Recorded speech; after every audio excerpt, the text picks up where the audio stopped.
Assalamualaikum warahmatullahi wabarakatuh. Salam jumpa. Nah, pada pertemuan keempat ini seharusnya praktik nih. Nah, karena berhubungan kita wabah corona, maka kita belajar dari rumah ya. Nah, sebelum praktek, saya akan menerangkannya dulu materinya nih. Pada pertemuan keempat ya, yang kita bahas adalah mempraktekkan materi yang telah saya berikan dari pertemuan 1 sampai dengan pertemuan 3 ya. Nah, sekarang kita membahas yang pertama ini. Pada pertemuan pertama pernah diterangkan yang namanya organisasi komputer. Organisasi komputer itu berhubungan antara unit operasional dengan komponen penyusun si komputer ya, yang dalam merealisasikan dalam aspek arsitekturalnya nih. Contohnya misalnya dari segi teknologi hardware, ada perangkat antarmuka, ada teknologi memori dan sinyal-sinyal kontrol. Sedangkan kalau arsitektur komputer ya, dia cenderung pada kajian atribut-atribut dari sistem komputer ya, yang terkait dengan seorang programmer. Sebagai contoh bisa gini. Ada seorang programmer ya menciptakan suatu robot. Nah, maka program yang dibuat oleh programmer tersebut ya masuk dalam kategori arsitektur komputer.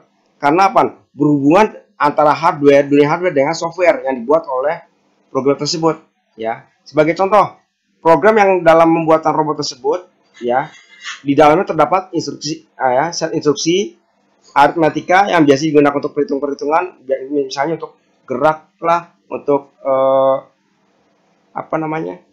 untuk mengambil suatu benda lah ya.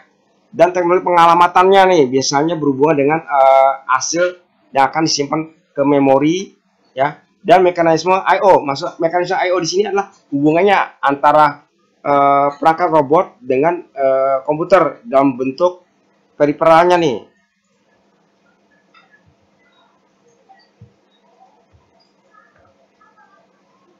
Nah, pembahasan untuk prakteknya, yang pertama kita pengenalan dulu yang disebut satu set komputer.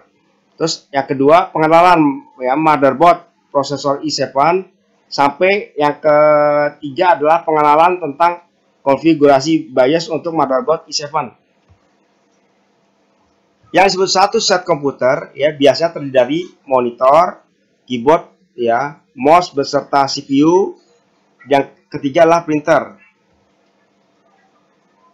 Nah, sekarang sebelum kita merakit, kita akan memperkenalkan dulu nih bagian-bagian yang ada dalam motherboard ya.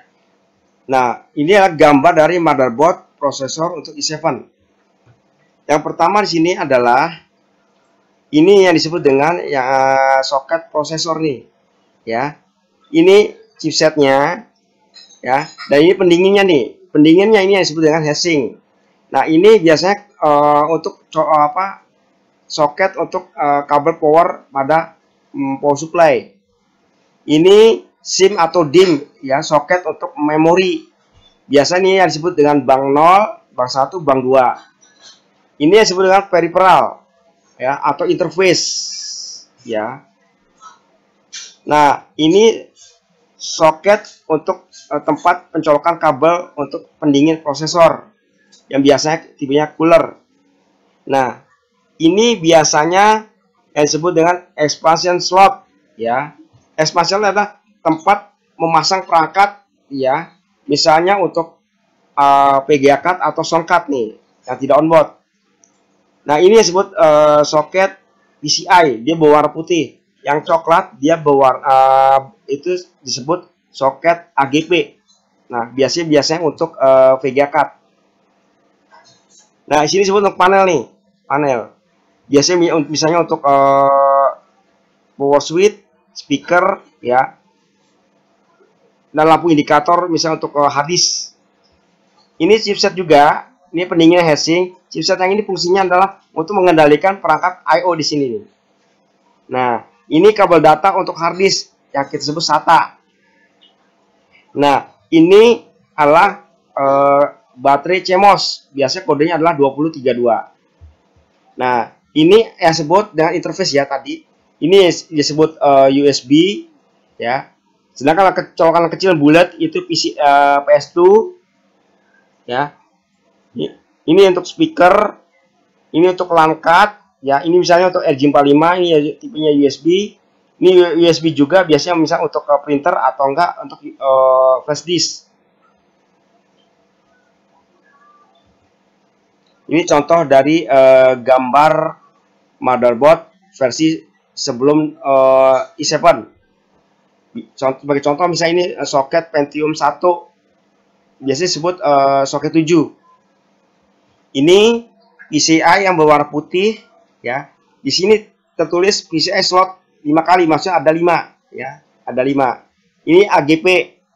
Ini chipset utama, ini pendinginnya ya, kita sebut heatsink. Ini soket memori. Ini juga yang disebut konektor power ATX, power supply.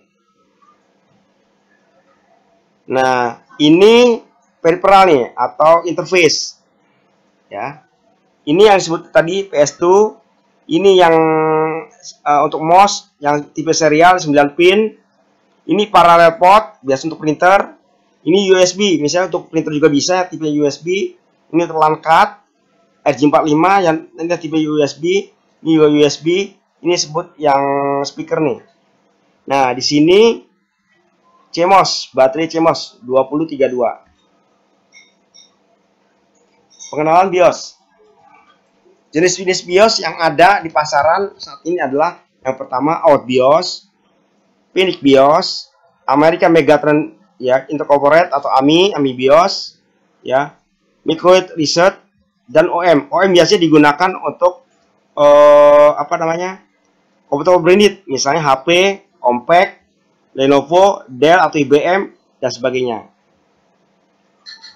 Nah, sekarang tampilan pertama untuk konfigurasi BIOS. BIOS biasanya kalau untuk komputer rakitan kita menekan tombol Del untuk masuk ke menu BIOS ini ya.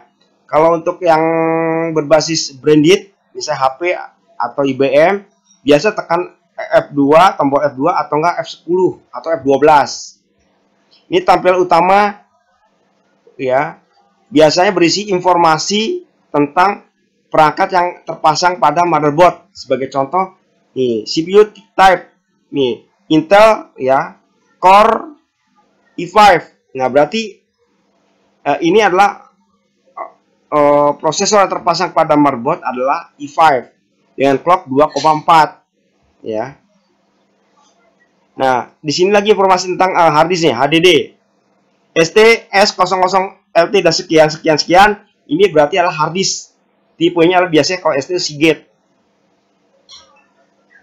Di serial numbernya ya. Ini versi dari BIOS. Ini VGA onboardnya, tipenya. Ini kode dari serial numbernya ya. Nah, terus manufakturnya berarti Acer-nya, Acer ini ya. Nah, sekarang untuk tampilan kedua atau tab kedua yaitu tab main. Nah, di sini kita bisa mengkonfigurasi baik itu tanggal maupun jam. Ini untuk total memori terpasang. Kebaca di sini adalah 4 GB. Nah, share memori untuk VGA terpasang, kebaca di sini adalah 2 MB ya. Ini tipe dari VGA-nya ya. Ini tidak usah dikonfigurasi lagi nih, auto detect atau PNP. Tampilan ketiga ya, untuk menu tab security. Nah, di sini biarkan saja, jangan diutak-atik, tapi yang khusus untuk yang password ya onboard kita pasang disable, jangan enable. Kalau kita pasang enable, pada saat dia loading, kita masuk ke BIOS, dia akan memunculkan password. Tampilan keempat, boot. Nah, ini merupakan booting pertama yang dibaca oleh sistem komputer yang kita pakai. Yang pertama kebaca USB HDD, berarti adalah tipe hard disk ya, yang kita pakai tipenya untuk eksternal nih, USB ya. Nah, ini yang internal HDD 0-nya sebagai boot yang kedua, tipenya adalah ST50 sekian. Ini yang menandakan harddisknya tipenya adalah Seagate. Nah, boot ketiga ATAPI, CD atau DVD. Nah, berarti boot yang ketiga yang dibaca adalah baru CD-ROM atau DVD. Nah, pada tampilan terakhir ya, exit.